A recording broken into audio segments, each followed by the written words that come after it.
Okay, welcome everybody to Football Focus Weekly. Apologize for being behind schedule tonight.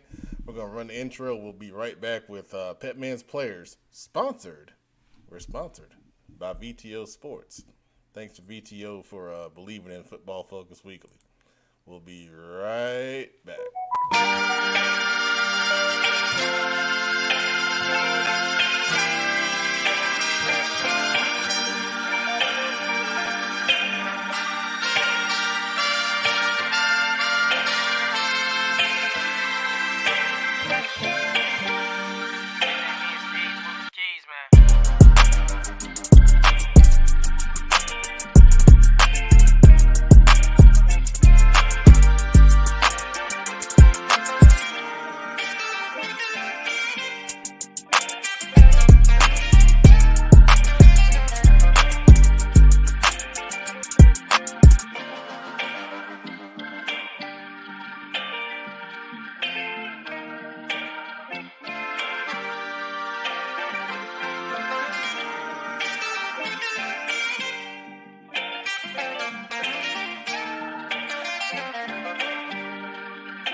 This is Football Focus Weekly with CFI, Charlotte Football Insiders. Once again, welcome to Football Focus Weekly. I'm the Pet Man, Matt Morrow. We are here with the engine and the professor, Kenneth McClamrock. And just now joining us, Big Shelby Forever is here. What's going on, guys? Good evening, guys. Really exciting news that we announced earlier this week. We are going to do camp season in the winter. The Winter Showcase is coming December 10th. And Professor and Engine, why don't you talk about the Winter Showcase just for a second here? You know, Pep, last February, we put out there that we were getting ready to change the recruiting game forever with the HBCU Showcase. And that's exactly what we did. 100 college coaches from 31 different colleges and universities, including non-HBCUs, including 11 head college football coaches, showed up at Mallard Creek Mother's Day weekend to see the best that Charlotte and the Carolinas have to offer. But of course, we know we had kids from Tennessee and Georgia and New York and Pennsylvania and California as well. Pep, over 40 scholarship offers have been offered since that camp by players who are at the camp and coaches who were there, relationships that were formed that are going to continue to go on all the way until Saturday. But Pep, when we talked, we said, man, this is awesome and this is great. But what would be even better than that is to have a camp where we can bring in even more college coaches in one spot, as many college coaches as we can get in front of as many kids as we can get, and do it right as the season ended. Now, December the 10th, that is a North Carolina High School Athletic Association state championship day. So let me talk on that really quickly. Why do we choose that? Because it's the last day of the NCAA contact period. What that means is it's the last day that college coaches can talk to kids before Christmas break, before they can't do it for a while. So what we're going to do is, after college coaches had already been visiting your high schools for over a month, November and December, and they've talked with your coaches, and they've met you, and they've taken their notes, and they said, hey, this is a kid that we might be interested in. What we're going to do is we're going to bring you in and we're going to put you in front of as many college coaches as we can. And I believe that this event will be even bigger than it was in May because of that. And they're going to watch you run around. They're going to watch you catch the ball. They're going to watch you throw the ball. They're going to watch you move. They're going to watch you bend. They're going to watch you pass protect. They're going to watch you get off of offensive linemen. And they are going to offer college scholarships.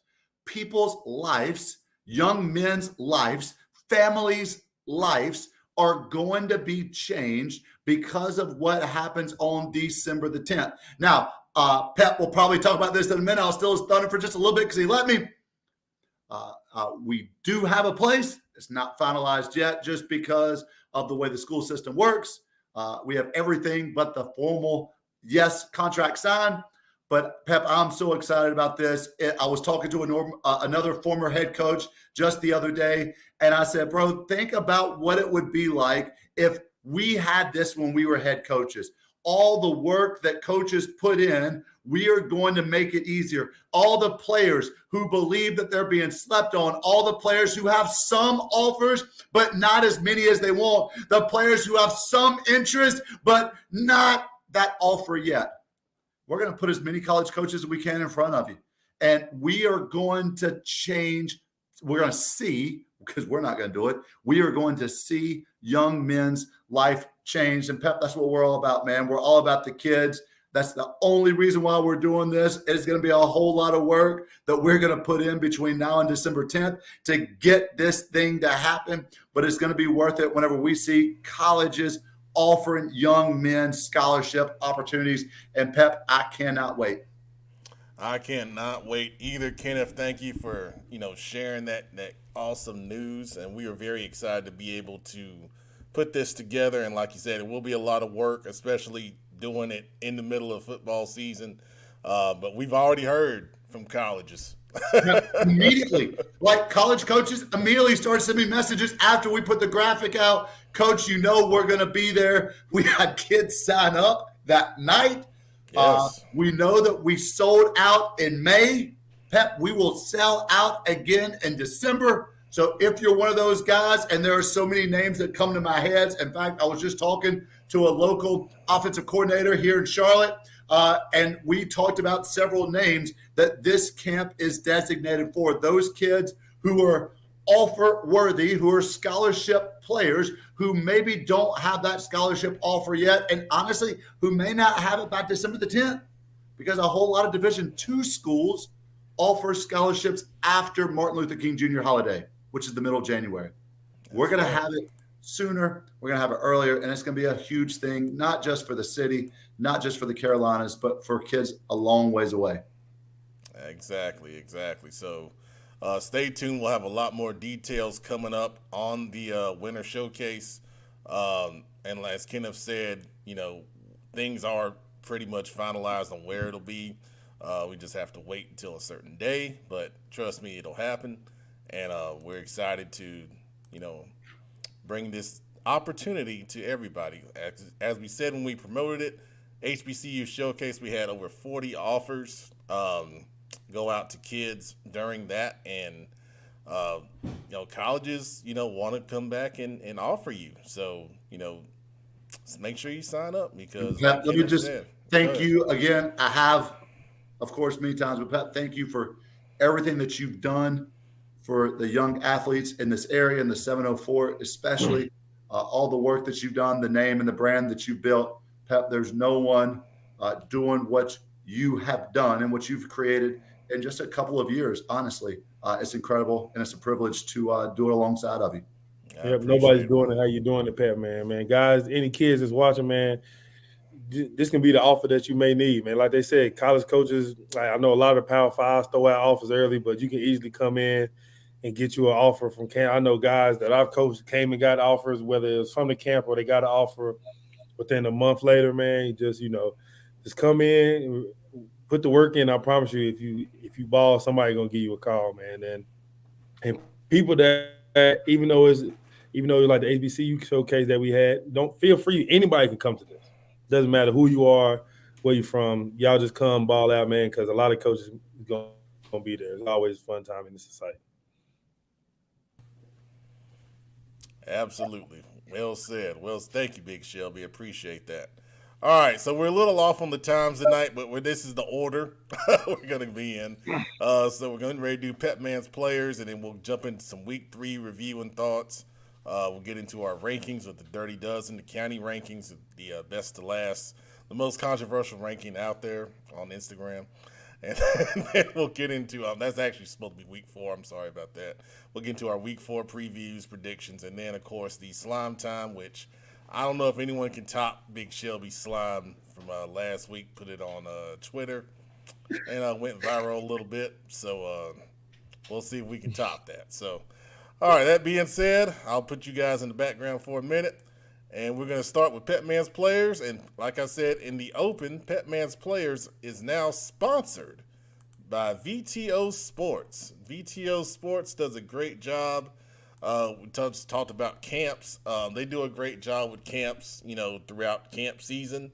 And, they're at the point now. They started local. Now they're nationally known. So make sure you support VTO Sports. They are the sponsor for the rest of the season. For Pep Man's Players. So thank Coach Vince and those guys at VTO Sports for supporting Charlotte Football Insiders. So that being said, Luke Bailey. We said that name a lot here lately. I tell you, man. And I was there, and it was amazing. 36 carries, 429 yards, 9 touchdowns in the victory over Parkwood. So after the game, we had to figure out what all the records were. So the yardage was the most in county history. Of course, the touchdowns we know are all-time state record. And yes, he has no offers. I don't know how, but he does not have any offers. And Twitter is at Luke W. Bailey. So make sure you check him out, follow him, and support him for that amazing game that he had. Now, the other running back for Parkwood, Wisdom Holmes, any other night, this would have been an awesome game. I mean, 31 carries for 226 yards and 3 touchdowns. I thought he had great athleticism, speed, and agility. He was very fluid running the ball. He also caught a couple of balls out the backfield. Very strong on offense for Parkwood. And then his Twitter, at @wisdom_Holmes. Rest in peace, Coach Terrence Gittens, the former Parkwood coach. He was talking with us, was one of the last things, he did was promoting this young man before his untimely passing back a few months ago. So, Wisdom, great job, young man. And college coaches, you need to check out both of those running backs. They're both special. Absolutely. Down in Union County, Forest Hills, quarterback Brady Hibbard. Back on Pep Man's Players, 12 of 16 for 263 yards and 4 touchdowns. In their victory, he only played 2.5 quarters, and to put up those numbers is crazy. His Twitter's at Brady Hibbard. Pine Lake, Coach Trotter submitting. Wide receiver Aiden Ziegler, 7 catches, 141 yards, 2 touchdowns, and an interception on defense in their victory. Aiden does not have his own Twitter, but you can hit up Pine Lake on Twitter at Pine Lake Prep FB. Really good job for Aiden. Congratulations. Go up to Northwest Guilford, quarterback Tanner Ballou. I've heard this name a few times. He had a great performance against East Forsyth in Week 1. In this game, 17 of 23 for 248 yards, 5 touchdowns, at a perfect quarterback rating. If you know what a perfect quarterback rating is, without Googling it, post it. You might get a CFI shirt in the mail. I hadn't done that before, but we'll see what happens. His Twitter is at Ballou_Tanner. Very talented young man up at Northwest Guilford. All right, moving on to Chambers. Chambers submitting some names. Wide receiver Sean Walker Jr., 161 total yards and a touchdown in the victory. He was also named the offensive player of the game. Very, very talented young man. Speed personified at the receiver position. His Twitter is at Sean Walker Jr. with an extra R on the end. Make sure college coaches check him out.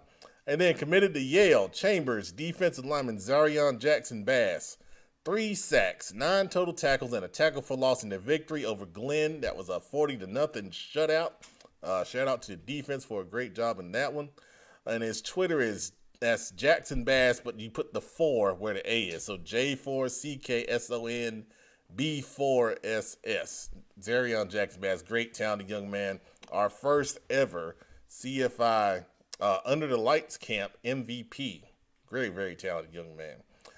All right, Community School of Davidson. Athlete Tavante Allison had a great game. I watched the video on this. This was really impressive. He had 3 interceptions and 7 tackles in their victory. He's kind of projected as a slot corner on the next level.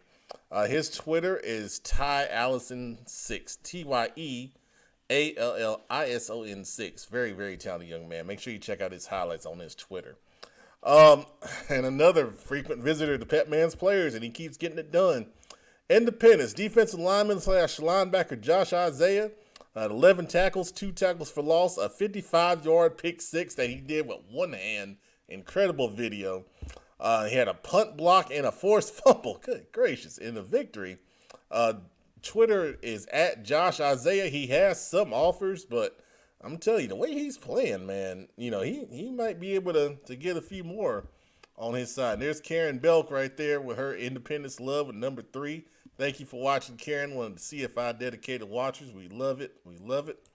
A.L. Brown, wide receiver Derek Brazil, had 8 catches, 137 yards, and a touchdown in their victory. A.L. Brown, undefeated on the season.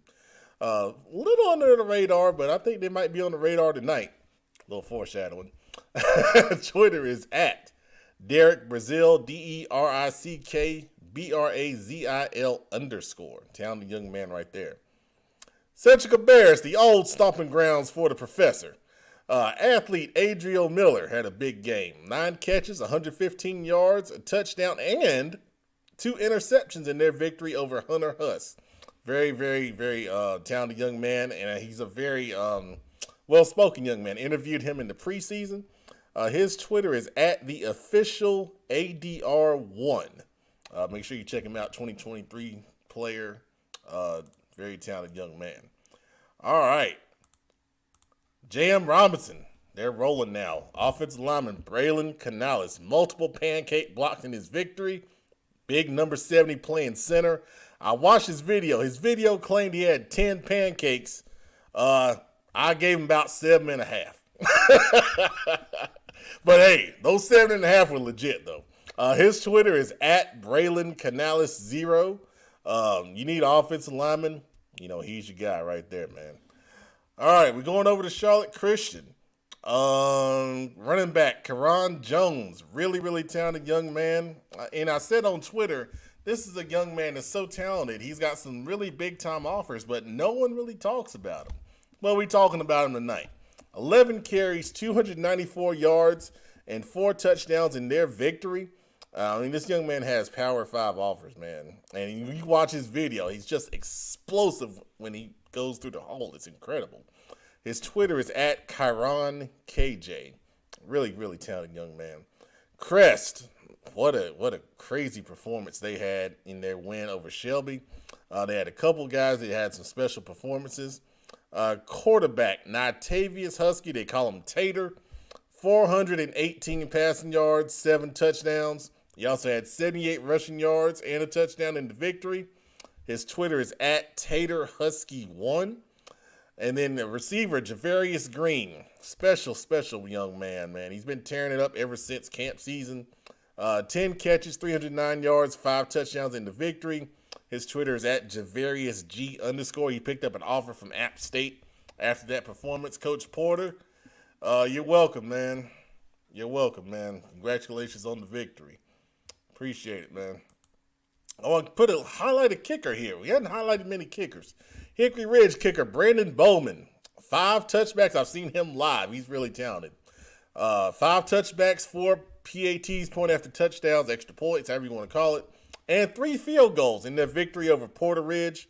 His Twitter is at Bowman Brandon, with an extra N on that Brandon. We've seen how important kickers are. East Carolina, hey, made a difference in that one. Important to have a really good kicker. And then finally, at Stuart Kramer, wide receiver Isaiah Johnson. I feel like he's a little bit underrated, a little bit slept on.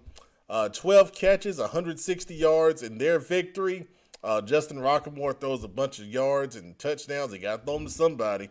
Isaiah Johnson looks like he's the money man, and his Twitter is at 10_Zay, Zayy. All right.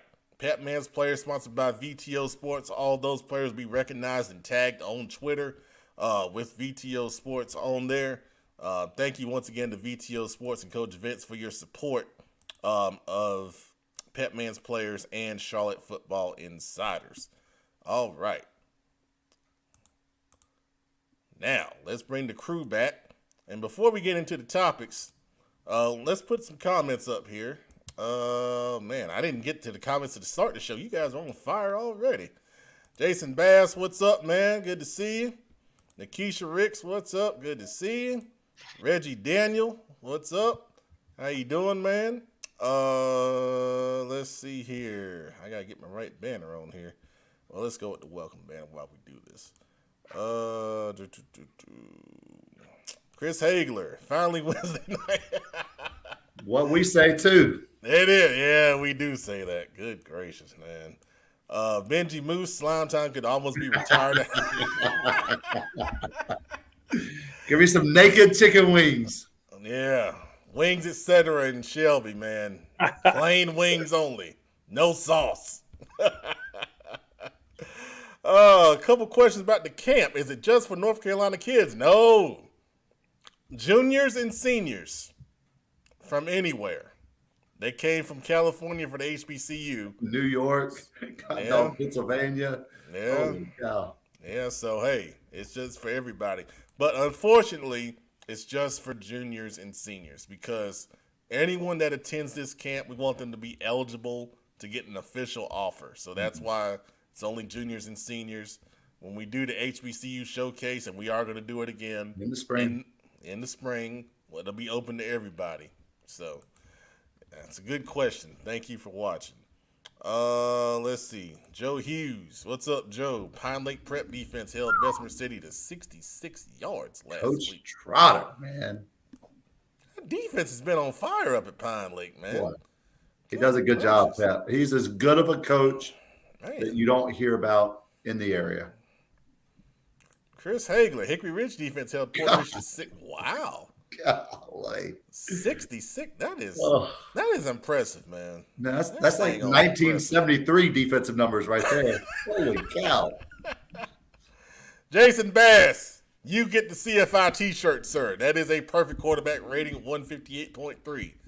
Put your size in the chat. We'll get you a shirt to you. All right. And we'll start doing contests, man. I got a lot of shirts. I got to start getting rid of some shirts, man. Durant Allison, appreciate the love. Absolutely. Absolutely. That's what we're doing. Yeah. Yeah, he did have those 3 interceptions. Yes, sir. Let's see. Let's stop throwing his way. Mark Wayne Petty, I tell you, man, you gonna get the most dedicated watcher award, man. Now, I want to know, is Petty his last name or just what he is? Because I'm going to tell you what. We love you, Big Shelby, forever. I tell you, man. We tell you. I saw you like those highlights, man, and we had to put the I think what was it, Jeezy? I think we put Jeezy on there. That was pretty cool. Sumter Productions, he does an awesome job, man. He's gonna be at Hickory Ridge and Chambers this Friday night, so you guys will get some pretty cool highlights. All right, cool.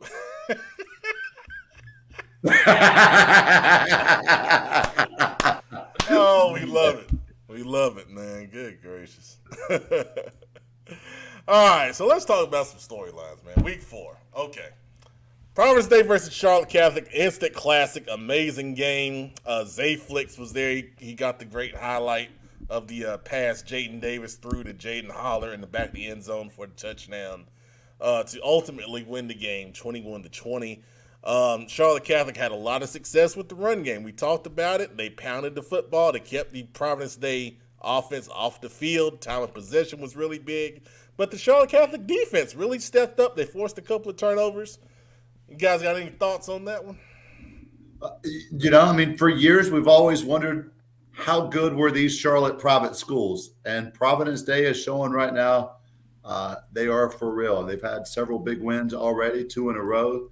this year. They were playing lights out. Charlotte Catholic.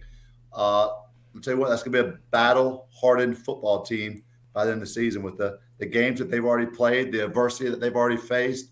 It's only going to make them better come playoff time. Absolutely.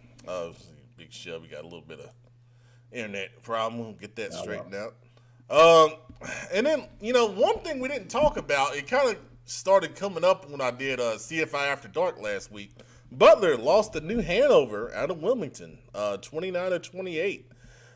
Is there any panic with Butler losing? And in my opinion, the one thing I started really looking at Butler, they're kind of young. They're kind of young on offense. They got more experience on the defensive side of the football, but non-conference loss, is it something that, we should really be concerned about? Because New Hanover, no one expected that. That's for sure. Is Coach Hale still the coach at Butler? Yes, he is. Coach Stone still the defensive coordinator at Butler? Yes, he is. They're going to be all right. I agree. We talked about Luke Bailey as a Petman player, breaking several records, 426 yards on the ground, 9 touchdowns. Let me address it this. What's the best performance y'all have seen live? I just lived one Friday. Yeah, I've had quarterbacks throw for over 500 yards. I've had quarterbacks throw for 5 touchdowns. I've had running backs run for over 300 yards in a game. But, we're talking about 3 or 4 touchdowns, right? 9 touchdowns. And by the time you score a touchdown 6 or 7, Shirley Parkwood is on the headset saying, let's put him 10.5 in the box, right? And for him to keep doing that in that environment, knowing that he had to score because it was such a Carolina versus App State kind of game, it's just incredible. His offensive line, could you imagine playing offensive line for that dude right there? On the flip side, could you imagine being Luke Bailey with his offensive line that he has in front of him? Just a spectacular performance. That's something you just don't hear about. Obviously, it's state records all over the place. We've never seen anything like that before. I've never seen anything like that before. The big-time running backs that I've seen and coached against. No, Chris Leak did throw 7 touchdowns against us when I was at North Mech. Made Sports Illustrated facing the crowd. They say he threw for 8, but wasn't true. Tommy Knox, you lied because Joe Cox came in and threw the 8th one versus us. And that had been the most spectacular individual performance I'd ever seen. But 9 is a lot. So, Big Shep, you said you just saw one. I seen one Friday night with Javari Green and Tater Husky to show them 2 guys. But I also seen one on the winning side for us with seen it twice. I seen as a player, one of my teammates, Brian Moss, scored 5 touchdowns in a game that kind of tied the Shelby most single game record. Then I seen Jahari Mitchell from Shelby score, I think it was 5 or 6 in the game, in the playoff game against Burns in 2019 to go to state. So, seeing guys like you'll see guys score 2 and 3 touchdowns. You'll see that a lot. But once you get, like Kenneth said, once you get to that 4 mark, 5 mark, man, it's one of those games that you'll always remember forever. The Jahari Mitchell, Cherie, got highlights on that, and she was so excited. And she said, she got so excited. She like, that's Jahari Mitchell, man. Yeah, man, that was crazy game. Special. one of the most special players I've seen and being able to be around the coach, man. And like just in the game, and the craziest thing about Javari Green's game, he had 10 catches off they threw it to him 10 times. So he caught every ball. Wow. He had 10 catches, he caught every pass, and he scored on 5 of them. So that's a crazy stat line right there. Chat administrator coming in. What's up, man? TJ Logan in the state title. Yeah, that's a good call. Was that 5 touchdowns in that one for him? I think so. Man, he was fast. Good gracious. And then Josh, you mentioned Josh Ladowski at Lake Norman. My gosh. I remember I was back at Carolina Varsity and, I was pulling, players of the game, and his numbers were always crazy. Incredible dual threat quarterback for Lake Norman, man. Kings Mountain. Can we count them the Cleveland County Kings? They knocked off Burns 27-0. They're looking real strong right now, and they're going to be highly ranked on the Dirty Dozen year coming up. But impressive performance, man. You saw the highlights from Sumter Productions. They're able to get to quarterback Ben Mooney, knock him around a little bit. Burns' offense just couldn't get going, and they did enough on offense. A.J. Richardson had a big game. I think he had a rushing touchdown on offense, and then he had a fumble recovery for a touchdown on defense. So we know about him a little bit. Pep, you could build a defense around A.J. Richardson. He is such an explosive player. He's such a fun player to be around. His energy is just so contagious. There's no doubt that the defense is better because of him, and most importantly, the offense is better because they have to go up against him every single week. I mean, that dude just never stops. He's got a full-time motor, and he's a lot of fun to watch, a lot of fun to be around at the HBCU Showcase. And, Kings Mountain, man, props. They are playing lights out right now. Absolutely. Kyle coming back. Thank you. 500 yards and 8 touchdowns. 8 touchdowns. Gracious. Jeez almighty. And a state title game. That man needed an ice bath after the game. Seriously. And to double back on Kings Mountain, man, I know their defense is very fast. They're able to get pressure inside and out with A.J. Richardson and the other guys that's outside them. The DBs are very fast. I think what helps them out a lot too, they're able to rotate multiple running backs. So it's hard to game plan for them because you never really know which running back is going to be in. And the three that they play can do different things. Like their defense is super fast. One of the fastest I've seen in a couple of years from them. I know they have some really good defenses, and a lot of those guys will be back next year. So, I wouldn't necessarily say Cleveland County Kings just yet because they have to play Crest at the end of the year. So they still can either go 2-1, but they have been taking care of business the first 3 weeks. They look really good. A lot of people are doubting them. I know I go against them a lot, even though when we're not playing them. But, after the Cleveland County games, I pretty much cheer for everybody. So, I look forward for them to make a run to playoffs because a lot of people look down on our Cleveland County football down here. So once playoffs start, we pretty much cheer for each other. But their defense will cause a lot of problems. I think the biggest thing for them that they need to do from here on out is win out so they can get a lot of home games in the playoffs because it will be tough going into Kings Mountain and trying to beat Kings Mountain at home. So that's a tough place to play. Absolutely. Super producer, welcome. Good evening, guys. Glad to be here. The most wanted, I heard, man. You know how it goes, man. Like that sometimes. Trust me, man. Hey, I'm right there with you, my brother. All right. So Coach Jupiter Wilson was kept saying last week that they are good too at Hickory Ridge. And Hickory Ridge is really good. They go into Porter Ridge and just absolutely just walk the dog with them, man. I think the final score was 34-13, but as we saw earlier, 66 total yards of offense is really dang on good, man. And they're now surprised they're back in the Dirty Dozen. After I was fussed at. Now I was disappointed because I created this email address, and I hear a lot that I'm wrong about certain things. I've given you the avenue to use it. So I go today, and I go to look at the emails, and what do I have? Spam. Not even spam. Oh, you man. get no spam, man. Nothing. So obviously, if you don't use the email address, we're doing something right. Okay, if you're really upset, you use the email address. The avenue is there.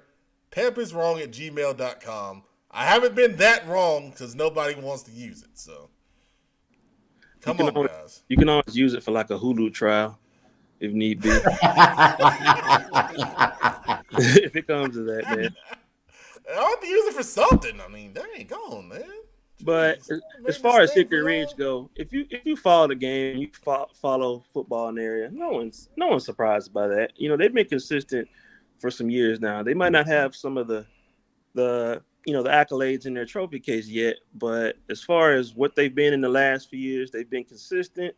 So I'm not surprised at all. That shouldn't shock anyone if they've really been paying attention. Not at all. Yeah, absolutely. Jupe does things the right way. He runs a clean program. His kids work hard, they play hard, they're extremely technical when you watch them.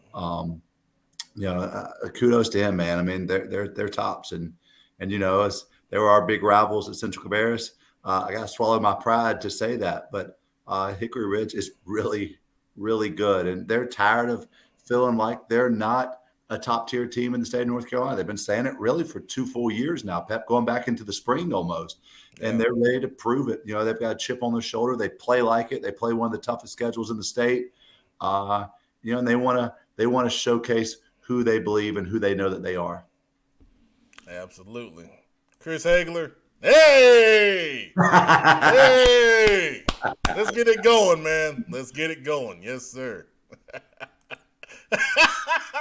Get this one in. Coach Haverkamp up at Mooresville. Yes, you were one of them. You're one of them. But hey, the email address is the official way. But yes. Thank you, Coach. Appreciate it. All right, I'm gonna go solo on this one. I'll need to talk a little bit about something right here. Okay, so what's going on with Waddell? So right now, West Charlotte and Harding cannot play home games on their campus. West Charlotte, there's parking issues. There's not enough places for people to park, for people to watch their games at their new stadium on the new campus. And for Harding, they're putting in a new track. So right now, Harding cannot play home games. So both teams are using Waddell as their home stadium. So, and this has kind of been under the radar, but CMS has talked about going to possibly a regional stadium setup in the future, where they'll build about 3 stadiums throughout the county and use them in a regional fashion. So, for example, if Harding doesn't have a home field, the regional stadium would be their home field. And then other schools, could use it as well for their home field, new schools going forward.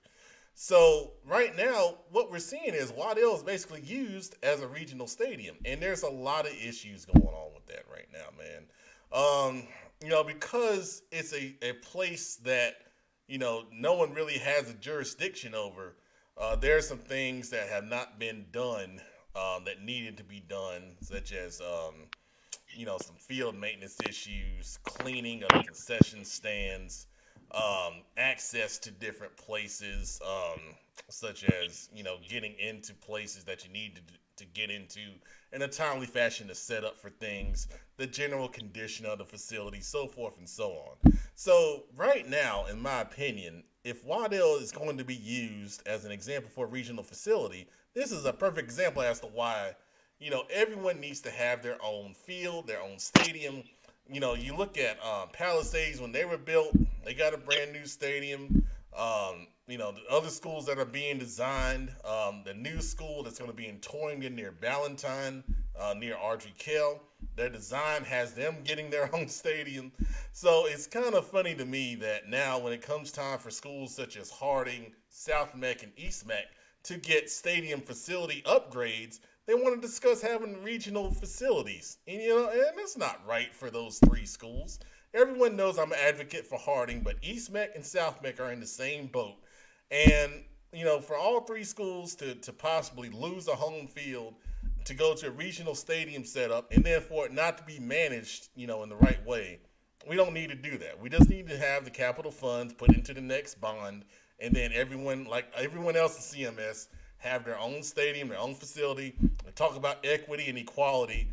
That's not right for those other 3 schools to have to go to a regional setup and have to go through some of these things that West Charlotte and Harding are experiencing right now, because it's just not a setup that the system is prepared to do in an efficient manner. So that's my 2 cents on that. So thank you guys for allowing me to go through that for a minute. And then the last one, Audrey Kell and Independence. In your opinion, are they contenders right now? Both teams undefeated, both teams impressive, in a lot of different ways. But are they contenders on the level of a Chambers, a Huff, an East Forsyth, so forth and so on? I mean, Pat, what is Audrey Kell outscoring opponents? Something like 35-3, 30 5-4 right now. I got some numbers for you. Give me 1 second. I mean, offensively, they are just scoring at will almost. Defensively, they're stopping their opponents. Independence, we've talked about. We know about Isaiah. We know about some of those other big time kids on defense, but they've got these young bucks that are stepping up on offense, and they play with the same energy that Coach McFadden shows on the sideline. Independence, they're not quite dynasty good yet, but I'm gonna tell you what, they're on the right path. I mean, we've just seen this right here, this trajectory since last year. They do things the right way. Once again, when we saw them play live, Pep, they didn't talk, they didn't do all those other kinds of things. They just played hard football. They played for their coach. They played for each other. I'll tell you what, Ardrey Kell and Independence is making Charlotte football even better than it already is. So, Ardrey Kell, offensively through 3 games, 35.3 points a game, 396 yards of offense per game, 202 rushing yards per game, 6.1 per rush, 194 passing yards per game, 7 rushing touchdowns, 6 passing touchdowns. Incredible balance, explosive playability, and they're getting it from multiple players. Now, you thought that was impressive. The defensive stats through 3 games, they've allowed a total of 13 points, 4 points a game. They've allowed in 3 games 384 total yards, 121 rushing yards, 263 passing yards, 17 sacks, God, 4 interceptions, 2 forced fumbles, and a touchdown from the defense. Sounds like a contender to me, assuming some things can land in their favor, staying healthy, etc. But Yeah. based on the numbers, sounds like they're heading in the right direction. Jennifer Mowry, we're going to talk about Ardrey Kell at Weddington in a few minutes. 33 seniors. That's special. That's special right there, man. But like we said last week for Porter Ridge, it's exam week for Ardrey Kell going up at Weddington in that's a rivalry game down in that area. Big time rival game. Let's see here. Miss Burlos. Yeah. Yeah, I can go more into that. You're exactly right about the heartbeat. There's no feeling on campus if there's a regional stadium game. It's dead. So. It's where everything happens, Pep. It's where your pep rallies happen. It's where your photo shoots happen. It's where your senior pictures are taken. It's where all your memories from high school are made, right? Exactly. I don't like it. Durham County used to do that. I think they've moved away from that more or less. I could be wrong. I just don't like that. Charlotte used to do that back in the day. Memorial Stadium is where everyone played. My mom cheerleaded on the little rock walls or whatever.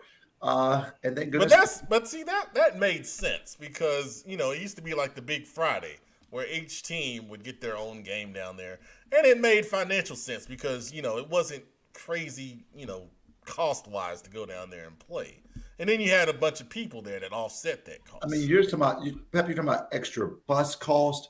You're talking about extra logistical issues with just the movement of things. I mean, the reason why you want home playoff games is because there's a routine that Yes. You have time to take a breath. You have time to relax. You're not in a rush to do things. I used to hate going off campus for pregame meals when we had an away game because everything was just compacted so tightly. I mean, who wants to fight Charlotte traffic? Exactly. For a home football game. Exactly. Karen Belk on Independence. Love watching Indy this year. Great defensive coaching. Great team spirit. Need to watch penalties. Well, nobody's perfect, but hey, Independence, everything's trending in the right direction for sure, Miss Belk.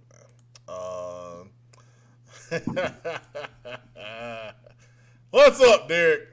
It's good to see you, man. Mallard Creek's biggest fan right there. I don't know if y'all gonna be happy with me tonight.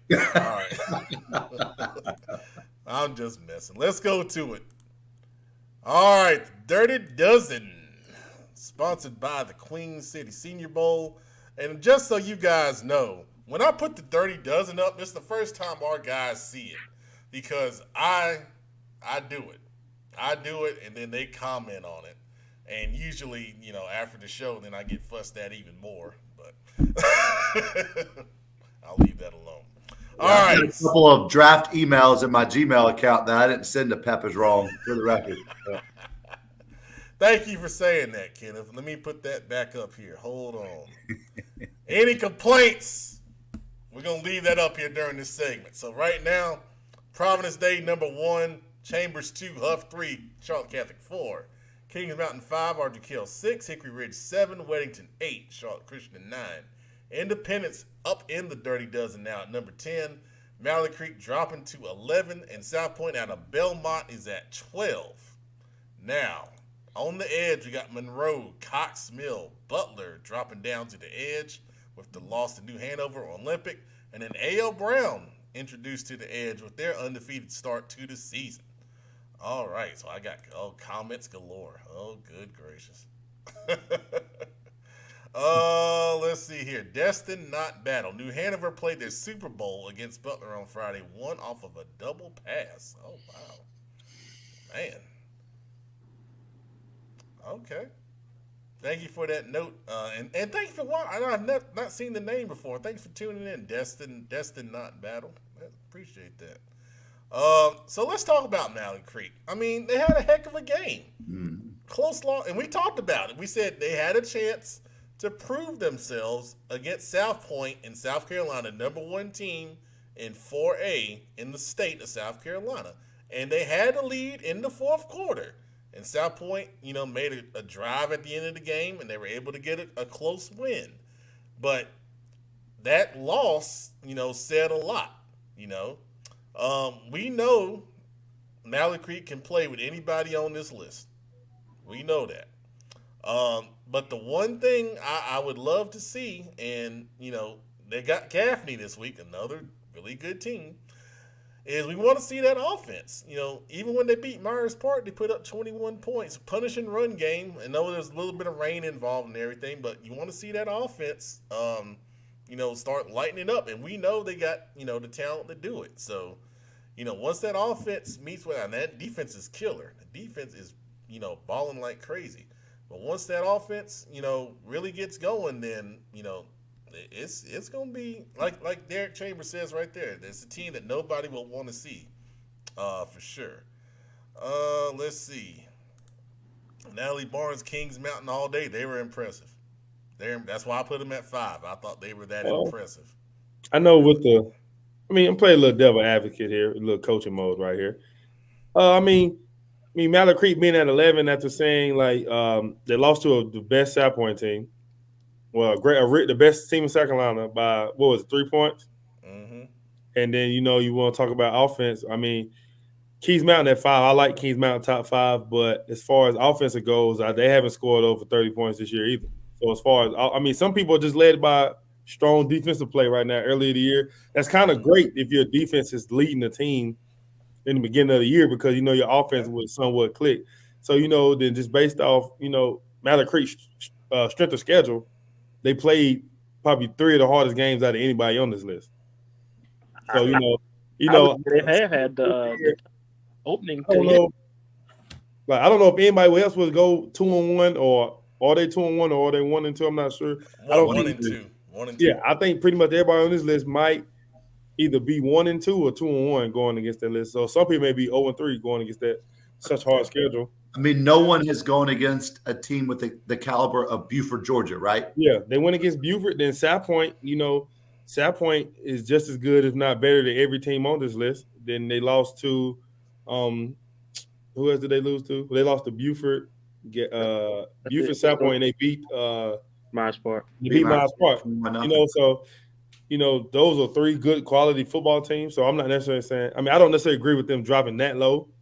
But it's kind of the same if you have Kings Mountain at 5 versus having Malley Creek at 5. As far as offensive firepower goes, then, just maybe with South Point first 3 games, strength of schedule, they haven't really beat nobody that we thought they wasn't going to beat in the first 3 games. But shout out to South Point, putting on for, Gaston County. But, I still think Malley Creek is still top 5. I think Kings Mountain probably could be in that top 5, if not at 6. So, Well, the other part of this for me is winning has to count for something, though. I mean, the schedule is the schedule. That's why we you know? play. Yeah, and at the end of the day, you got to win. And trust me, I think I've got Malik Creek higher than anyone else in the state of North Carolina because the state of North Carolina has completely forgot about them. You don't see them in any other poll across the state. No matter whether it's a regional poll or a state poll or whatever it may be. So, I'm giving them credit, and I agree with what you're saying, Big Shelby. But when you look at a poll, winning counts, and you have to account for it. The teams are hard. The schedule is harder for some. But, when we get down to the playoffs, that's why we have that strength of schedule modifier. And that's really going to help Mallard Creek when we get to that point. But it's going to hurt, maybe some of these teams listed on this slide right here. Let's see here. These comments. Miss Isaiah, I think it's the first time I've ever seen Independence in the Dirty Dozen. Wow, proud Big Imam. Yeah. She should be proud anyhow because of her son. But Yeah, also proud man. because of the way her son's team is playing. Absolutely. Chris Hagler, 3 graded Metro 4A teams on the screen. Is it? Yeah, it is 3. All right. Graded And Metro. one that I think will end up being in the Dirty Dozen, who's not quite there yet. All right. Okay. Oh man. Let's see. Patrick C. I just hope Mallard Creek isn't penalized for playing all those out-of-state teams. Remember, the NCHSAA put a priority on playing highly rated NC teams. Didn't they change that this year, Pep? Where I the remember- out-of-state strength of schedule counted only half of what the in-state strength. But it seems like they changed that. I remember seeing something in the writing about playoff seeding. And it's something about out-of-state teams where they count the same based on classification or something like that. So we'll have to check on that to be sure. Let's see. Chat administrator, well, if Mooresville wasn't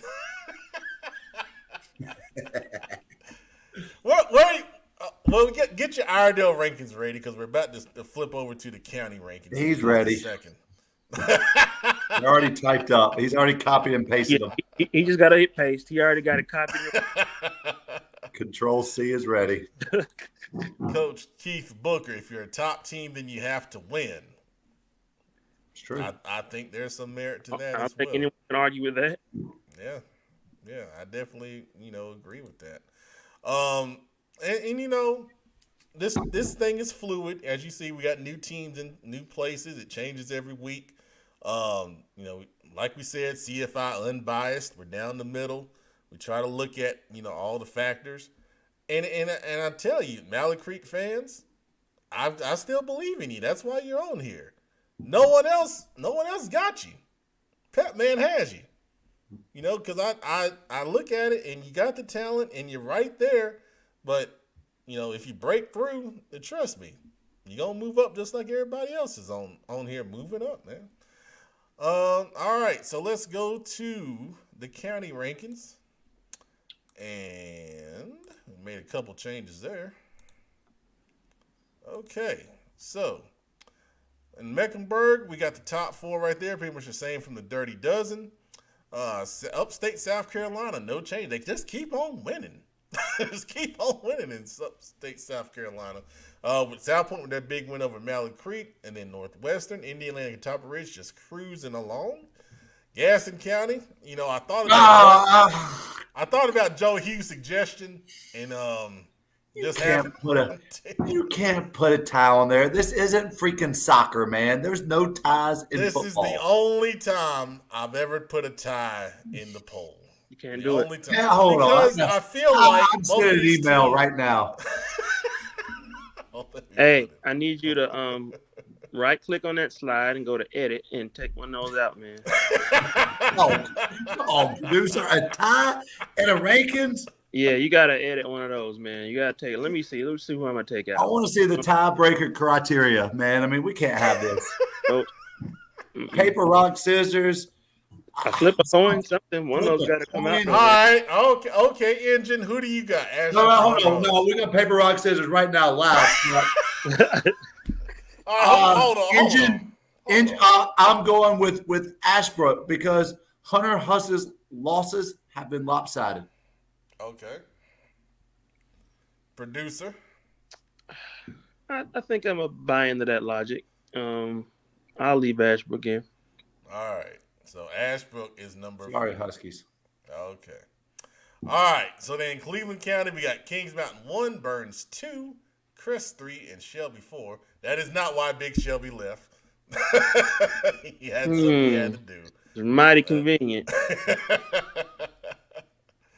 Down in Union, Weddington 1, Monroe 2, Forest Hills 3, Porter Ridge dropping to 4. And in the Cabarrus, we got Hickory Ridge 1, Cox Mill 2, J.M. Robinson 3, and then A.L. Brown coming into the county ranking at number 4 right there. All right. The chat administrators rankings of Iredell County. Lake Norman number 1, Mooresville 2, Pine Lake moving up to 3. Oh boy. South Iredell 4. And South Iredale's undefeated. They got a big game against East Forsyth this week. And he did have copy and paster. I knew it. All right, so that's chat administrators Iredell County rankings. If you have your own rankings, you feel free to post them, and we will share them right here on the show. I ain't gone, man. We're talking about number 4 in Gaston County. I mean, Nope. I ain't gone. That's a big. I mean, nah. It messes up the symmetry of the slide too. Yeah, we ain't playing for a tie. Because you got 13 teams on one side. You gotta go for 2, or you gotta kick the extra point. We gotta go for 2 on this show. Oh, good gracious, man. Benji Moose, you can only have a tie if you're willing to. Thank you, Benji. Appreciate that. God, buddy. Email address. I'm apparently wrong with a tie, so let us hear about it. pepperswrong@gmail.com. Oh, man. Good gracious. Okay. All right. Well, let's move on to the most controversial ranking. I might as well just leave the email address up there. Yep. CMS best of last. Here we go. All right. So Chambers 1, Huff 2, RGKL 3, Independence 4, Mallard Creek 5, Butler 6, Olympic 7, Providence 8, West Meck at 9, North Meck at 10, and then you see the right side of the screen right there. So At least there's no ties. there's no ties. Yeah, that's one good thing. All right, so the Instagram feedback was mostly positive this week. I was quite surprised. I'll share a couple of the comments that I can share publicly. We'll get it pulled up over here. What do you guys think while I'm pulling that up? I'm inspecting. All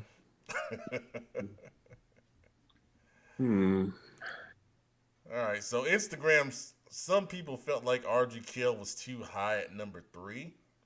Well, it's the first time we've seen them that high, right? I mean that's. But when you're beating teams 35-4, you're gonna be ranked pretty high. I agree. I definitely agree. So the thing about it is, and this is what I always say: if RG Kill is number 3, then who should be number 3? Let's see. Say that again. I said if RG Kill shouldn't be number 3, then who should be number 3? Oh, okay. I don't think you can. I mean, Mallard Creek, we can't throw them that high yet. I mean, they gotta pile on some wins first. I don't know. Remind me again. Who did Butler lose to again? New Hanover. Oh yeah, Wilmington. So the other thing Instagram was saying was Myers Park over South Meck is crazy. Well, I felt like Myers Park, they went up to Reagan, and they led Reagan, who was a really good team. They led Reagan 14-0 at halftime. And then Reagan came back and won 17-14 on the road in Winston-Salem. Myers Park, I think Myers Park's defense is ahead of their offense right now. I mean, they're just struggling to put points on the board. But kind of like what we were talking about earlier with some teams, once Myers Park offense, if they're able to get that thing clicking, their defense is good enough to keep them in games. I mean, if they can score 24, 25 points, 25 points is tough to score in a football game, but if you can score 3.5 touchdowns, Myers Park is going to be really successful in a lot of football games.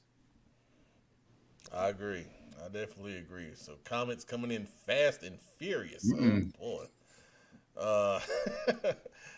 The email was on the screen, Nikki. You know the email. You know the email. There it is. LaNation Dowd rooting for South Meck. All right. Joe Evans. He got a big win over East Meck last week. Mr. Megan, Barry moving up. Yep, Barry moved up. They sure did. Let's see. Chat administrator, Mallard Creek swap with Independence. The L's are extremely strong. The rest, I think, is pretty good.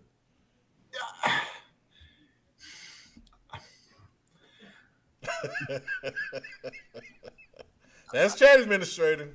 I mean, I understand the argument, the logic.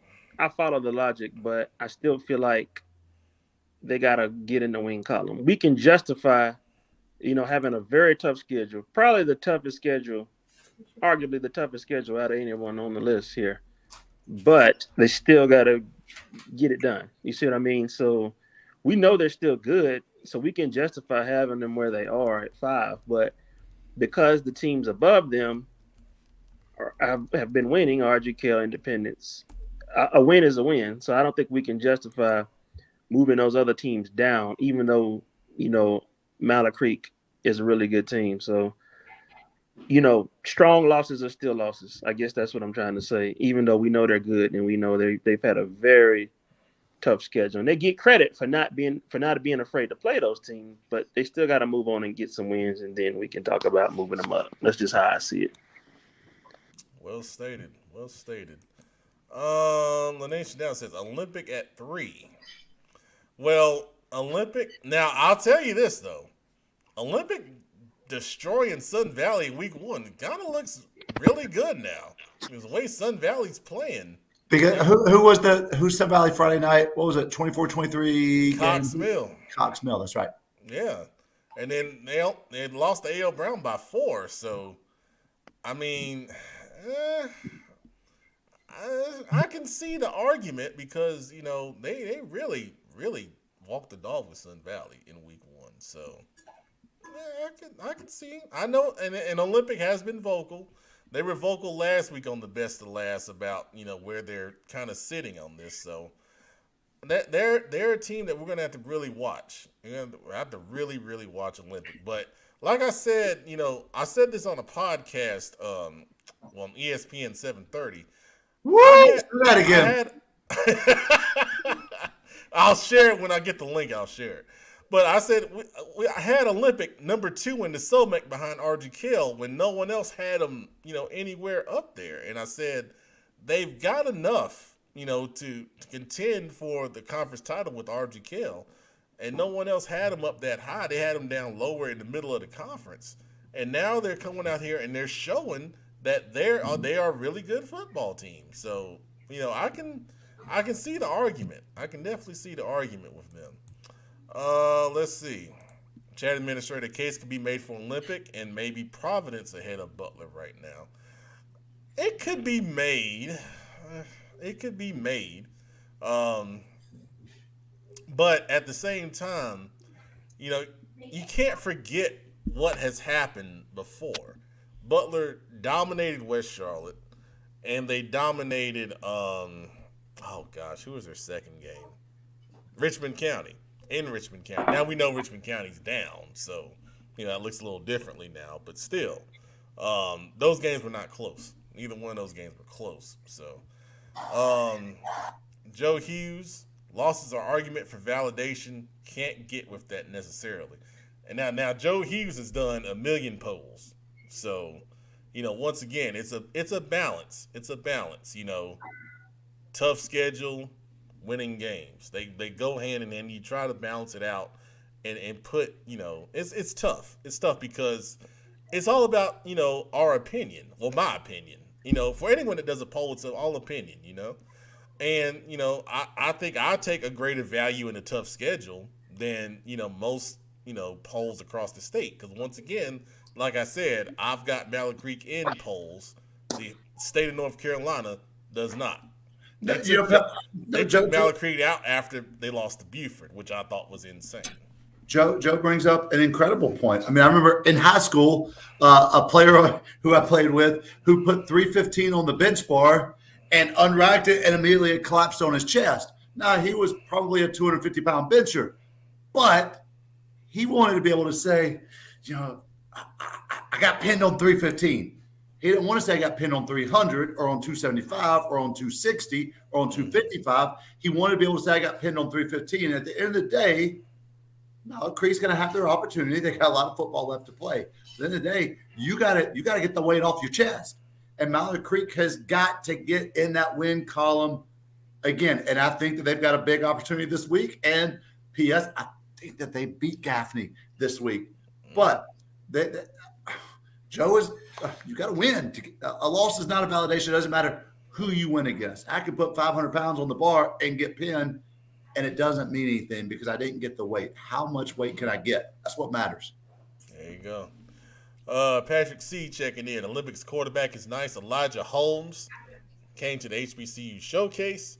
I think he's a talented young man. He's a former top 5 CFI quarterback award winner at one of our camps. Let's see here. Next Gen. What's up, Next Gen?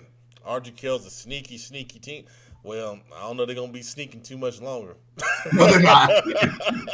They're known now. I tell you, man, Coach Jocham is not one of those guys that, is a big media guy. I have interviewed him before. Really nice guy, but he does a great job. And he's been around, that program for a while.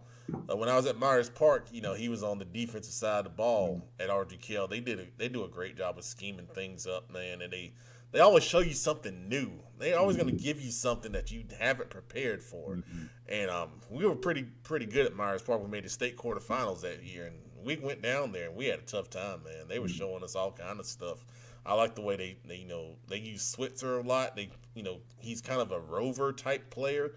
They'll bring him down the box and they'll bring him off the edge, and you don't see it coming. And I tell you, it's good stuff. Pep, can we just get? Next Gen highlights, man. The stuff that dude puts out is phenomenal. Phenomenal stuff. That's a couple weeks in a row he's commented. Man, he just puts out incredible material for high school athletes, man. Incredible. Yeah. And I agree, Next Gen. I definitely agree with that. They got some guys. And like we said, they got a lot of seniors, 33 seniors. When you got that kind of experience, man, it makes things a lot easier. And you can do some next level scheme type stuff too when you got that kind of experience, on your team. So Professor, you got a lot of love for what you said. Hey, my man. If you got Derek Chambers to agree with you, hey, you doing something. Just because I said they were going to win Friday night.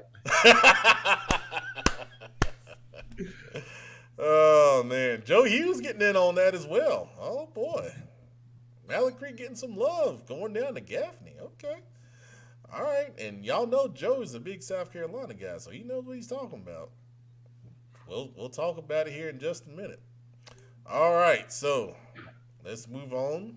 That's enough about, my terrible rankings. Week 4 game previews. All right. We talked about it a little bit earlier. RG Kell is going on the road to take on Weddington. This is a big game down in the Ballantyne area along the Mecklenburg County, Union County line. We talked about the numbers for RG Kell. Impressive balance on offense, very strong on defense. And then Weddington, I got to look. Did they have a bye last week? No, they're 2-1. Okay. What is surprising about Weddington this year, what's uncharacteristic about a Coach Capone head coach team is how many points they've given up. They've actually given up more points this year than they've scored. And when you think about their teams over the past 3 years, 4 years, they're extremely well coached. They do things the right way. They don't make dumb penalties, but they don't give up a lot of points as well. And what Weddington has to get cleaned up, and I don't know if it's young players, I don't know if it's something else going on, but they've got to stop the bleeding on defense to give their offense an opportunity. And with Audrey Kell coming to town, it's going to be really tough to do that this week. Yeah. So I'm just looking it up just to make sure I got my numbers right. So they gave up 32 points to West Forsyth. And now it was on the road, but West Forsyth 0-3, right? Yeah, 0-3. And AC Reynolds walked the dog with them 37-0 week 1. And 32 points is the most points, West Forsyth has scored this year. And, some good people tell me that West Forsyth is, down, obviously, from where they usually are. So, Weddington's given up 38 to Charlotte Christian, 52 to Providence Day, and 32 to a West Forsyth team that may not be as strong. So, this game is at Weddington. So, when you start looking at it, like you said, you've seen the efficiency on offense for Archie Kell. Quarterback Josh LeClaire coming in and doing some really, really strong things. Brooks Stankavage is playing more of a slot, receiver role. They've got another guy in the backfield. I had his name on my notes. I can't find my notes. But offensive line, they always have a really strong offensive line that's technically sound. They're not always the biggest, but they do a really good job in moving, getting out, pulling, trapping, down blocks, angle blocking scheme. It's gonna be really, really interesting. Really, really interesting game. Weddington, I think on offense can possibly find some matchups to try to exploit. Griffin Reimer at tight end. We have a really good tight end. That's a really, really strong thing that you can try to match up against linebackers. It'll be interesting to see if Switzer will match up on that tight end some, because I feel like that's one way they could try to slow him down. Weddington will play 2 quarterbacks. They have more of a throwing quarterback than they have more of a running quarterback. So Audrey Kell will have to game plan for both of those guys, which will make it tough. But at the same time, Weddington is putting up good numbers on offense this year. So, be interesting to see which defense comes out and, really plays well. And the numbers favor Audrey Kell, but we'll see what happens here. Yeah, we'll watch Mr. Mary at left tackle as well. Outside of him being a great long snapper, he's also playing some left tackle this year for Audrey Kell. So thank you, Miss Mary, for checking in and reminding me that he's playing left tackle. That's awesome. All right. And that might be a game one of us will be at. We're trying to make some decisions on where we're going.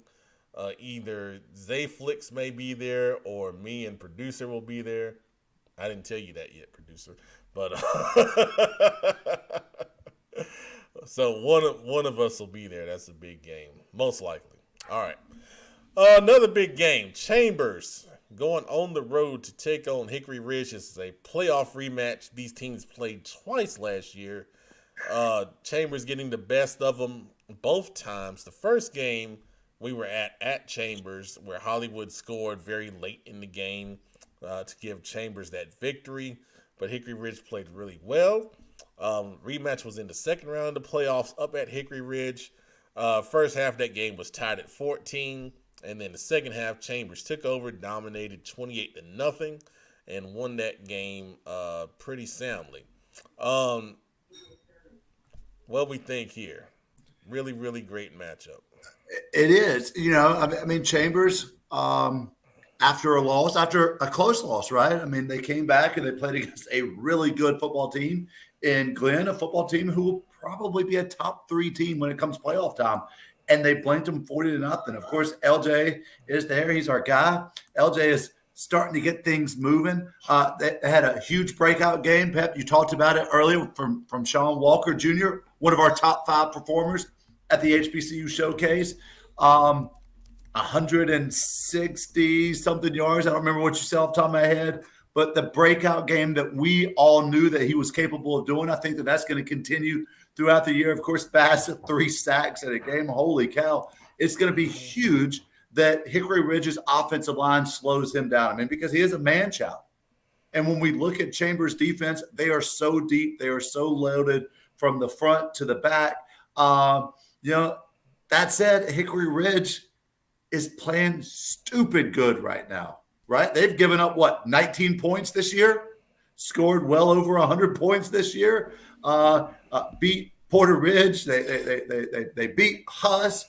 They lost a heartbreaker to Catholic. If they were 3-0 right now, we would be sitting around saying that Hickory Ridge is a top 3 or 4 team in the state, maybe. Yeah. I mean, that's how close they are. And it's at Hickory Ridge.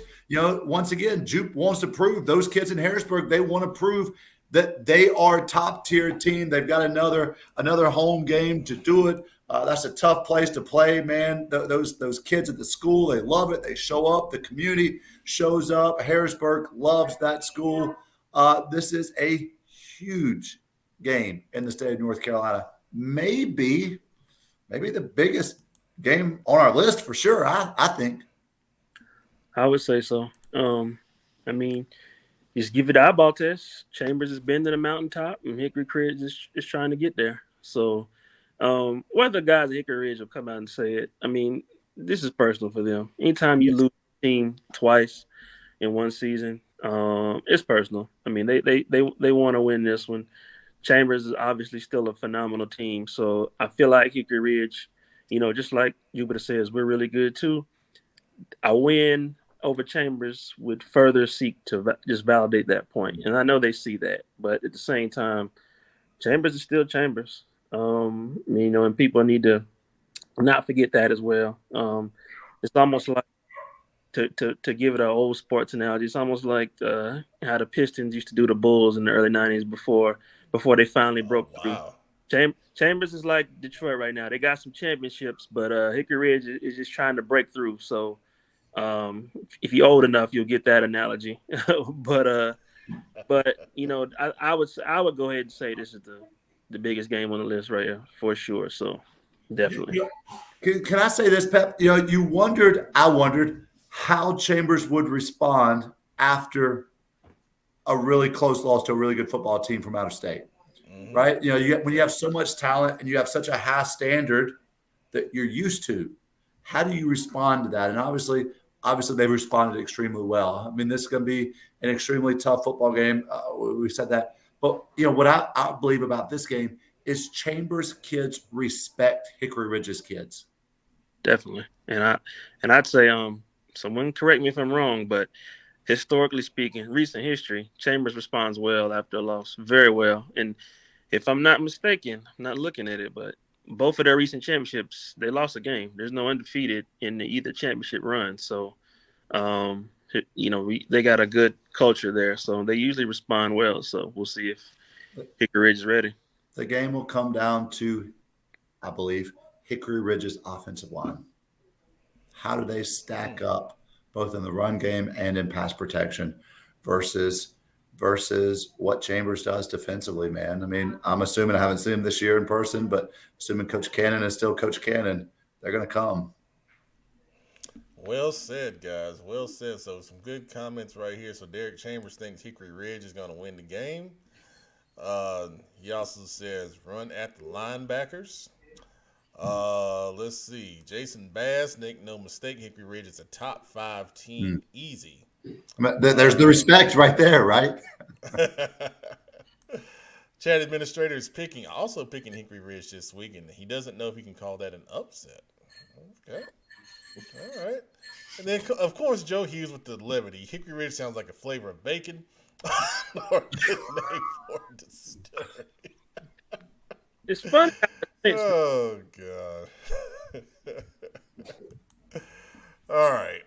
So really good stuff right there. So I will share that Sumter Productions will be at Chambers at Hickory Ridge. So we'll get some great highlights from that game. And, another dude changing the game of videography around, Pep. Holy cow. I think we're on the ground floor right now, but he is putting out some amazing stuff. Make sure you see it on Instagram, Facebook, and I've got a post on I think I didn't post it on Twitter, but I will. Great highlights from Kings Mountain and Burns. I know the Kings Mountain people really loved it. Our buddy Mark Wayne Petty commented on it, and he loved the music choice. I had nothing to do with that. VTO Sports, hey, thank you, VTO Sports. Appreciate that, man. Appreciate your support as well.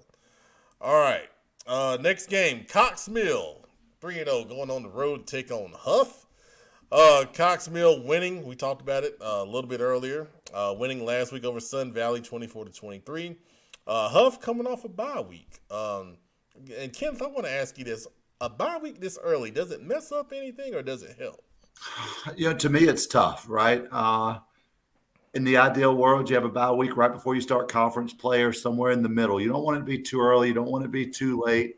But in Huff's circumstance, coming off of another tough loss, a close game, it was probably a good thing. And to go up against a team as talented as Cox Mill, especially whenever the head coach is one of your favorite beloved coaches, right? Knowing Coach Jenkins the way that I know him, giving him an extra week to prepare for that, he's going to come up with some new wrinkles and twists that Cox Mill has not seen before. But Cox Mill, we are playing lights out right now. Close game versus Sun Valley, but 2 blowout wins. It'll be interesting to see how they respond to that close game coming off of the Sun Valley win. I can make a guarantee. Cox Mill wins this game. They're no longer on the outside looking in on that list. Guarantee. 100% chance of that. All right, so comments right here. Derek Chambers says Cox Mill with the win at Huff. Okay. Now, we know Derek Chambers is going to say that, though. He's going to say Chambers is going to lose and Huff is going to lose every time. I'm catching up on that. I'm catching on to that. There's no coincidence there. Common OSU. Huff is his sleeper. I think it's a him. Huff, my sleeper as state champions. It can't be a sleeper team. They've had 14 Division I players the last 3 years, each year. Hey, that's his sleeper, though. That's his sleeper. Okay. Thanks for watching, Common OSU. Appreciate it, man. Let's see. Montre Hemphill. Huff is healthy now. They're going to kill Cox Mill. Okay. Well, all right. Some comments are all over the board right there, man. If you're on Facebook or YouTube, man, you will enjoy the comments, man. It is good stuff. So when I look at Cox Mill, Dymere Edwards, former quarterback at Chambers, I think he's off to a good start this year. Cox Mill has their offensive stats on Max Preps. Thank you, Cox Mill. Good gracious. More teams have to do their stats, man. But you look at him, he's having a good year. He's got 8 touchdown passes already in 3 games.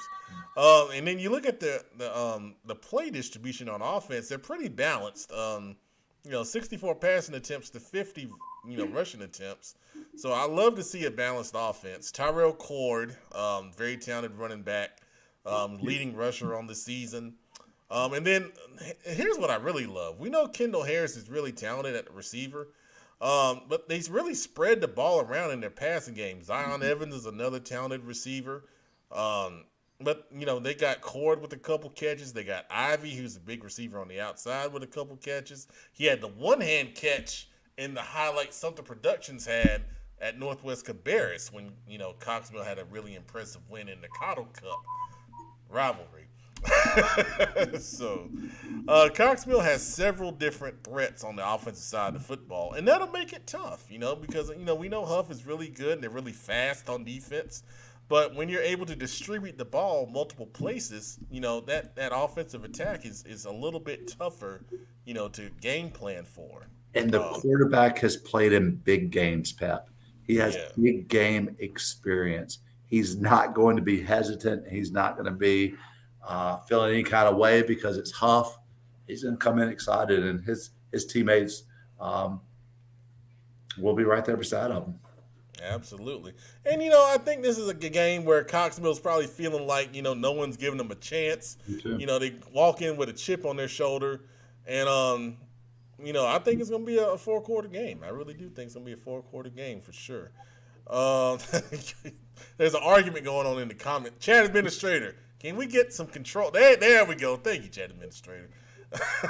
Cox Mills wide receivers versus Huff DBs is the matchup he wants to see. We just talked about Ivy, 6'7" wide receiver that he thinks could cause some problems for Huff. Wait, did you say how tall is he?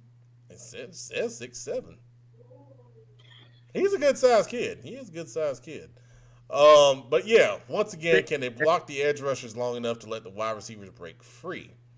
And the chat administrator is going to be there. So if you see the chat administrator, man, say hello. What'd you say? What you got, producer? I was like, man, 6'7". That kid. Yeah, I'm telling you, man. Good gracious.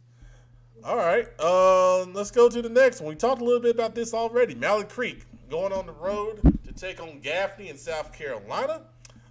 We've had multiple people earlier in the show say they feel like Mallard Creek can pull this off. We talked about it. Mallard Creek, really, really close loss at South Point. They had a lead late in the fourth quarter. And then Gaffney, you look at comparative analysis now, and Kenneth, I want to ask you this. South Point beat Gaffney 47-26. And then South Point beat Mallard Creek. I think the final score was it 16-13? Something like that. I was thinking 14-13, but you're right, I'm sure. So when you look at that comparative stuff, does that really kind of go into figuring who could beat who in a hypothetical game? I don't think it does, Pep, because here's what I know. In big-time football games, it comes down to matchups. How do you match up? How do you match up on the interior line versus their interior defensive line? How do you match up on the edge? How do you match up athletically? And so when you see common opponents, while they may be something you talk about whenever you address the team on Monday afternoon, it doesn't really tell us a whole lot, really. This is what we know. Mallard Creek is extremely physical, both on the offensive and the defensive sides. We know that their defense is extremely fast. They swarm to the football. This is what we also know. They haven't scored a lot of points yet. Mm-hmm. But I believe, and we also know that their two losses were both to South Carolina defending state champs, Georgia defending state champs. That's what we know about them. We know that Gaffney, defending state champs, again, coming up on it, third defending state champ on their schedule. Get you some of that, Derek Chambers. Gaffney is a young football team from what I understand. And I think that the physicality of Mallard Creek, I think that the speed of Mallard Creek, I think that as the quarterback continues to get to know his teammates, continues to get to know his skill set as he continues to step up and be a leader in that locker room, that Mallard Creek, once again, I mean, we talked about this earlier, this is going to be their trajectory. Take their lumps early, but I think that their previous two games have set them up to be successful in this game. Absolutely. A couple comments here. Comment OSU. This is the year to beat Gaffney. It seems like they haven't put it all together yet watching their games. All right. And Joe Hughes, South Carolina expert. Gaffney's defense is fast but young.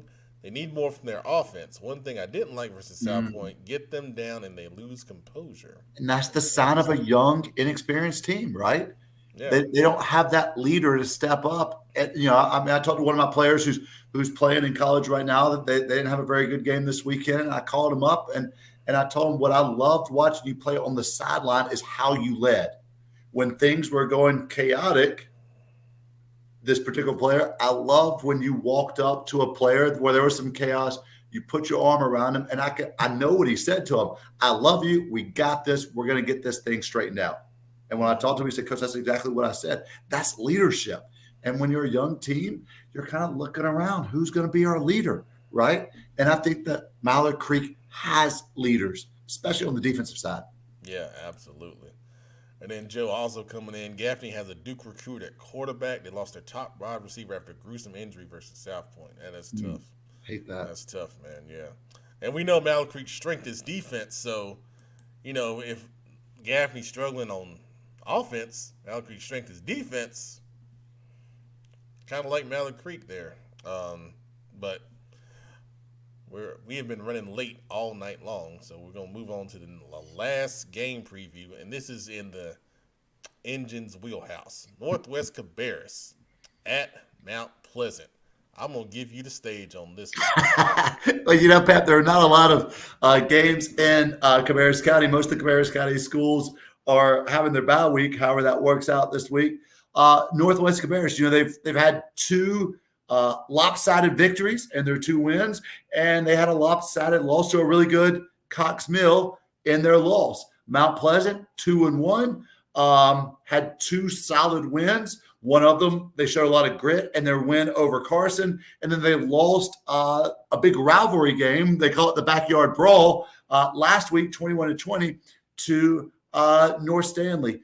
I don't know that we know exactly who either team is. I mean, we know that Northwest has a stud quarterback. We know that Cox Mill has a stud running back. We know who they want to be on either side of the ball. I don't think that we've seen how good either team is going to be yet.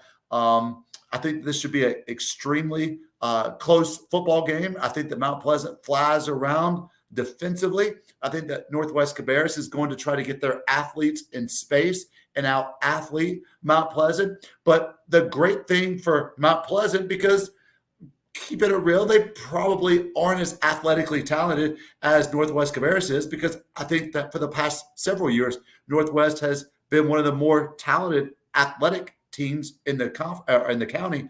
Mount Pleasant's offense has a way to slow you down. When you're running that veer and you're running that option under center, the way that Mount Pleasant does, when TD Moose is running as hard as he's running, when he's able to get 4 yards a carry and to keep the clock rolling and to just churn out first down every 3 runs, that's going to keep Northwest off the field. So once again, going back to that composure, the big question will be, if Northwest offense isn't on the field for 7 minutes, how are they going to respond when they get their opportunities? Northwest needs to be able to move the football consistently. They need to be able to score almost every drive, because I don't think they're going to be able to have as many opportunities to score as what they've had in some of their earlier games, if that makes sense. Absolutely. Great breakdown from the Engine in the Cabarrus County wheelhouse. It was so good, we ain't have no comments on it. All right. You got all Charlotte people in the crowd. All right. Now it's that time to move on to predictions. And I'm going to tell you, somebody had a great week last week. Engine, undefeated, 6-0, man. Taking over the lead. If only my Charlotte 49ers would have played so well Friday night, we would have had a really good week. So we all got Hickory Ridge right over Porter Ridge. Ashbrook and West Meck, you and the producer got that, Engine. We all got Providence over Parkwood. West Marine at Mooresville, the Engine, and Big Shelby got. Burns at Kings Mountain, Engine and producer got. And on the bonus, myself and the Engine got Central Cabarrus over Hunter Huss. So that puts the Engine in a 2-game lead over myself. Now I should be 10-8. Myself and producer, and then Big Shelby. I hate he's not here to see he's in last place with a 9-9 record. All right. We'll have to get Big Shelby's predictions a little later on.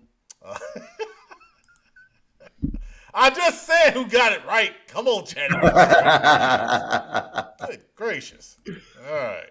I'll accept that. I don't accept much, but I'll accept that. Yeah, I bet you do. I'll accept All right. Week 4 predictions. Coming down the line, a short line this week. Audrey Kell at Weddington. Audrey Kell's offense is too much. Audrey Kell. Producer. AK-47, Audrey Kell. Clean sweep for Audrey Kell. Country Day at Asheville School. Engine. They let us use their field one time for a walkthrough. I'm going Asheville School. Right. Producer. I got Asheville School also, for sure. I'm going to take Country Day in that one. Let's go, Coach Whitman and them Buccaneers. Parkwood at Marvin Ridge. Engine. Parkwood's offense playing extremely well right now. Parkwood. All right, producer. They didn't come out on top last week, but they are a good team and they can move the ball. I'm going Parkwood. Oh, this is tough. I'm gonna take I'll take Parkwood in a clean sweep, but I feel like Marvin Ridge at some point they're gonna. I gotta stop giving my reasons for why I'm picking who I'm picking. Mallard Creek at Gaffney. Engine. Mallard Creek. Producer. I'm going with Derek Chambers. Mallard Creek. I think they start their climb back this week. I think so. Mallard Creek for sure. I'll go with a clean sweep for Mallard Creek. Northwest Cabarrus at Mount Pleasant. Engine. I'm going with who I believe has the most athleticism, Northwest Cabarrus. Producer. I'm going to go Mount Pleasant. Oh, man, this is tough. Tiger Town knows I love them. Last year, Mount Pleasant was undefeated going into this game, and Northwest Cabarrus knocked them off. Mike Johnson was on our show on Wednesday. Yeah, he was. I felt bad. About that. But I will take Northwest Cabarrus as well with Coach Mormon. And then the bonus, it is week 1 of the NFL season. We got Browns coming into Carolina. Take on your Carolina Panthers. Engine. Give me my boys in the black and blue, baby. Panthers. Producer. I'm going with the new Baker Mayfield. Ooh. Well, it's going to be raining, and these are your Carolina Panthers led by you-know-who. Cleveland Browns, I hate to say. Oh, get that. Well, we know Pep's going to have a bad week in the predictions. Jason Bass. I need a favor from someone watching. Someone get the email and send some hate mail right now for him doing that. I don't care what the reason is. I'm still not gonna pick the Browns. Even if it makes sense, I still won't do it. You could tell me we on our 4th string quarterback and we just signed somebody from whoever. I'm still not gonna pick the Browns. I'll take that loss. Hey man, I'm 2 games behind, man. I got to get back in it. Man. I was leading and now I'm not leading no more. I got to take a chance, man. What's the prize at the end of the season? Like a car? Wings. CFI As t-shirt. good as a You know car. what? Get a car. Wings is the next best choice. That's fine. Not from Shelby, though. Oh no, I don't want no extra sauce wing. We gotta pay for the sauce. No. Plain wings from Shelby's the front. No salt and pepper wings on my menu. Oh, Megan's a Browns fan. Okay. Remove him. All right. No. I'm not going to ban you from the show. Just for the rest of the show, not permanently. All right. So I felt like we've had a lot of great comments tonight. So I think we've already done best of the comments. Because we are behind schedule, it is now that time. And what time is that? While I find my banner. It is time to slime with your favorite host. Pep, you know what time it is? It's the time that maybe we step away from prep football for just a few minutes and we get off our chest what we need to get off of our chest. And you know what? I'm just going to go ahead and start it because this has been bothering me since it happened. Friday night, I went to go see one of my former players who plays for the Charlotte 49ers. We were 6 rows back from the defensive bench where he's a defensive captain. And the Charlotte 49ers didn't play very well. William and Mary came out, had a great game plan. They played bully football up front, just really overwhelmed the 49ers. To the surprise of probably everyone in the stadium except for them. Late in the game, about 4 or 5 minutes to go, some drunk, what I would call drunk frat boys, come down, not into our section. They had not been in our section all night, and they are as close as they can be to the field as they could get, right? They're about 4 rows up, so 2 rows in front of me. And they start a Fire Hilly chant. Coach Hilly, of course, been on our show, head coach of the Charlotte 49ers. You know what? Coach Hilly makes a lot of money, and I had a lot worse things said about me as a coach. Chant Fire Hilly all you want to.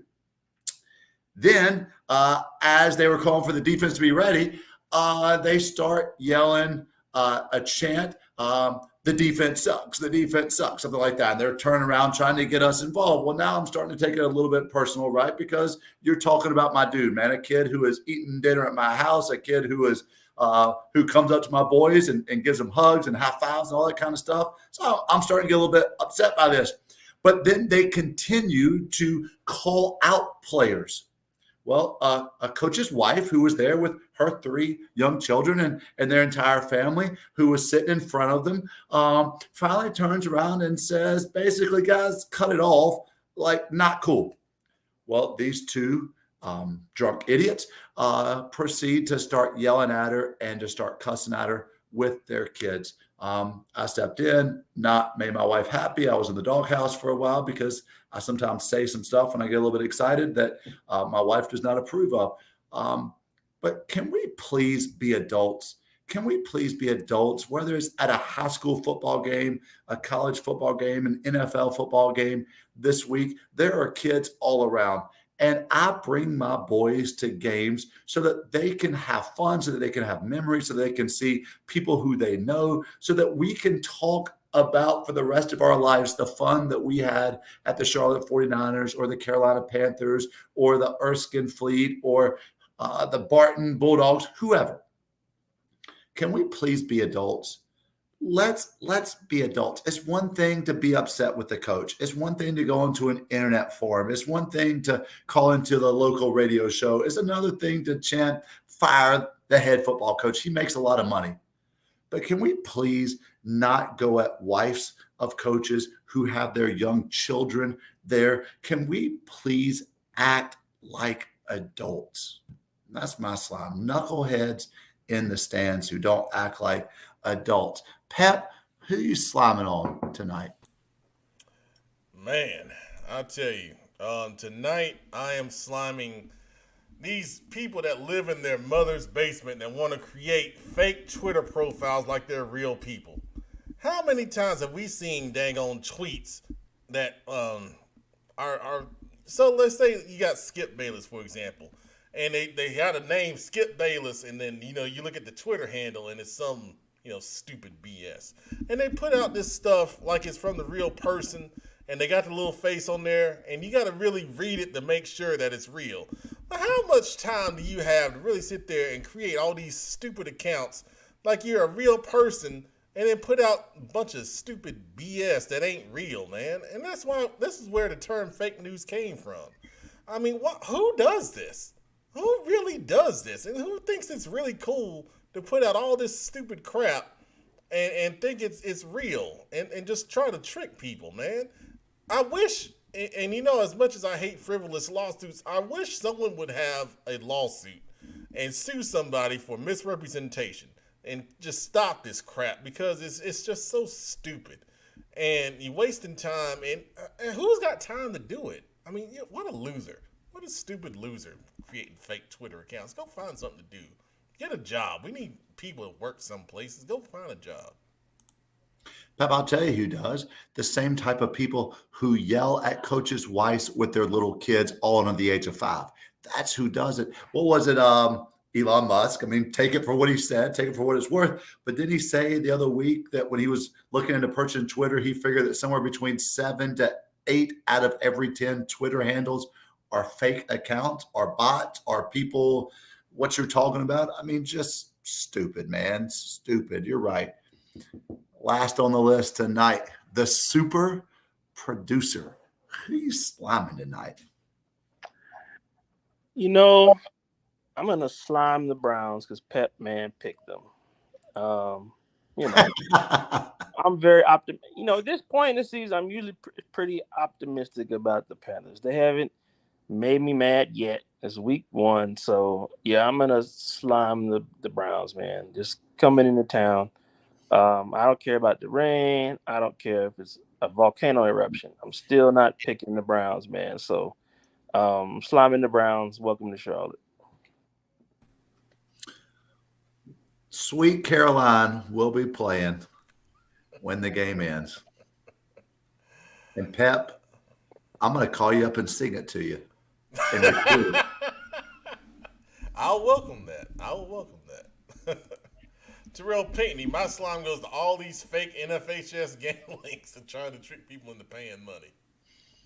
I call them out every week. I called one out last week, and then they ended up blocking me. But I'm like, it's very simple. Look at the Twitter handle. And this is another example of what I was just talking about. Look at the Twitter handle. They try to spoof the NFHS or NCHSAA. If you look at the Twitter handle and it's got a bunch of jumbled letters as their real name. And they mispronounce or they misspell the schools involved. and then they got like 200 followers and they're all bots. I mean, dang on. Come on, man. Yeah, Joe. I mean, what the hell? What the hell, man? An AI block. Ridiculous. That's crazy. Yeah, That is wild. Hang on, man. Derek, thank you for your picks. I see him right there. Appreciate you, man. We appreciate everybody watching. Thanks for being patient with us tonight. I was running a little bit behind. I was trying to complete a real estate transaction, and things ran long. Y'all know how those things can get. And then here we go. Last comment of the show. Nikisha Ricks coming in at the buzzer. Slamming North Carolina A&T. Remove her. Hating that they lost to North Carolina Central. Talking about it's a fluke. Talking about it's been 6 years since we won. So what? We won. Check the score. Now, Producer is an A&T graduate. What is your response? no fluke. They, you right. They hadn't. We had won about 50 straight. No, just 6. I'll give them that. They won fair and square. I was at the game. I had great seats. No fluke. They won. There's no botch call. There's no controversy. Central just straight up won. So we'll see how we bounce back. But I'm not going to discredit their win and try to say it's a fluke. Yeah, we had won 6 straight, but that doesn't mean nothing. They got the latest one, and that's all anyone really cares about is, what have you done for us lately? So no, they came out hard, and even from the beginning, Central just had more energy. I don't know what it was. I don't know if the Aggies came out just overconfident maybe because they had won 6 in a row, but no, I'm not gonna take anything away from them. So I give them their props. It's hard as it is for me to say it. A lot of CMS and North Carolina high school football talent. Yeah, Both of those teams for sure, man. Sure. That's pretty. We'll be back cool. though. The Aggies will bounce back, down but not out. That's for sure. All right, well said. Well, on behalf of the producer, or excuse me, the super producer, There you go. Not just And a and for the engine and the professor, and for Big Shelby, who had to go off and make some phone calls, I am Pep Man Matt Moore. Thank you for watching Football Focus Weekly. Thursday night, I'm going to be at Waddell, West Charlotte. It's taking on Garinger. So we'll be there. Well, at least I'll be there. I don't know. That's the varsity game, right? That's the varsity game, yeah. Thursday night. So no JV game of the week this week. We'll be over there at Waddell watching West Charlotte take on Garinger. Friday night, figure it out. We'll post it on our social media channels. If you see us, say hello. Always great to see you guys in person. And thank you for watching.